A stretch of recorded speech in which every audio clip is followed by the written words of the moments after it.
Hello everyone, good morning. কেমন আছো সবাই? নিশ্চয়ই ভালো আছো, সুস্থ আছো। আমিও ভালো আছি। আমার নতুন একটি ভিডিওতে তোমাদের ওয়েলকাম। এখন ঘড়িতে বাজে সকাল 6:30টার মতো। সকাল সকাল ঘুম থেকে উঠে ফ্রেশ হয়ে নিয়েছি। আজকে একটু বালুরঘাটে যাওয়ার কথা আছে, তো সারাদিন কি করছি না করছি সবটাই তোমাদের সাথে শেয়ার করব। পুরো ব্লগটাই দেখতে থাকো আর ব্লগের সঙ্গে থেকো। তো এখন ব্রেকফাস্ট বানাতে যাব, আর আজকে ব্রেকফাস্টে কি খাবো সবটাই তোমাদের সাথে শেয়ার করব। চলো এখন ব্রেকফাস্ট বানাই, তারপরে আবার তোমাদের দেখাচ্ছি। মা আমার কাছে দুদিন থাকলো, আজকে রেডি হয়ে নিয়েছে, বাড়ি যাবে।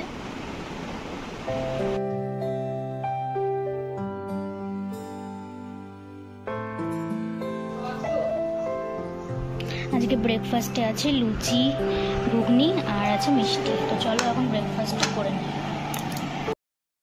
তো এখন আমি রেডি হয়ে নিয়েছি, আর ঘড়িতে বাজে 11:30টার মতো। তো রেডি হয়ে যাচ্ছি বালুরঘাটে, ওখানে একটা ইনভাইট আছে, সেটা অ্যাটেন্ড করতে। আর আমার কাকু গাড়ি নিয়ে আসবে, সেই গাড়িতে সবাই মিলে যাব। তো রেডি হয়ে বসে আছি, কাকু আসবে তারপরে বেরোবো। তোমরা হয়তো ভাবছো রেডি হয়ে কোথায় যাচ্ছি। অ্যাকচুয়ালি আমি যাচ্ছি বালুরঘাটে। আমার এক আন্টির বাবা মারা গিয়েছে, তার কাজ আজকে, তো সে কাজেই যাচ্ছি।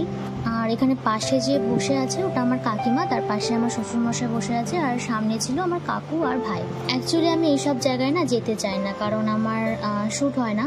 তো আন্টি অনেকবার করে বলছিল জন্য আমি তো রেডি হয়ে যাচ্ছিলাম, যেহেতু আমি গঙ্গারামপুরে আছি।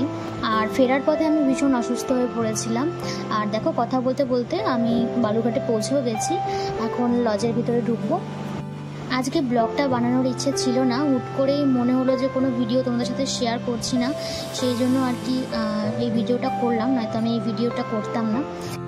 আর এখানে ভেতরে ঢুকেও গেছি, এসে একটা ড্রিঙ্ক দিয়েছিল, এটা হচ্ছে পুদিনা আর কি ছিল জানি না, বেশ ভালোই খেতে ছিল। আর এদিকে যে ব্লু কালারের শাড়ি পরে আছে ওই আন্টিটারই আজকে বাবার কাজ ছিল। তো এখানে আন্টি তার বাবাকে খাবার টাবার দিচ্ছিল, তো ওইসব একটুখানি ক্লিপ নিয়ে নিয়েছি। তারপর এদিকে আমরা খেতেও বসে গেছি। অ্যাকচুয়ালি আমার খেতে ইচ্ছে করছিল না, তাও একটু একটু সব খেয়েছি। আর খেয়ে দিয়ে আমি আর কোনো ক্লিপ নিইনি। আসার পথে ভীষণই আমি অসুস্থ হয়ে পড়েছিলাম, অনেকবার বমি করেছি। তারপর বাড়ি চলে এসেছিলাম।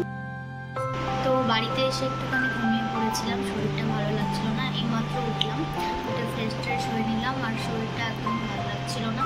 আর ওদের মধ্যে এসেছি দুপুরবেলায় খাওয়া দাওয়া করে। তো এখন এমনি একটু শুকনো মুড়ি খাবো। আজকের মেনুতে ছিল আমার পছন্দের ইলিশ মাছ, কিন্তু আমি আজকে রাতে ভাত খাইনি, যেহেতু আমি 2-3বার বমি করেছি। তো সেই জন্য আমার ভাত খেতে একদমই ইচ্ছে করছিল না। তো রাতে আমি শুকনো মুড়ি, 2টো বিস্কিট আর একটু লাল চা দিয়েই কিন্তু ডিনারটা সেরে ফেলেছিলাম, কারণ আমার খেতে একদমই ইচ্ছে করছিল না। আর এর সাথে সাথেই আজকের ভিডিওটা আমি এখানে এন্ড করে দিচ্ছি। সবাই খুব ভালো থেকো, সুস্থ থেকো, বাই।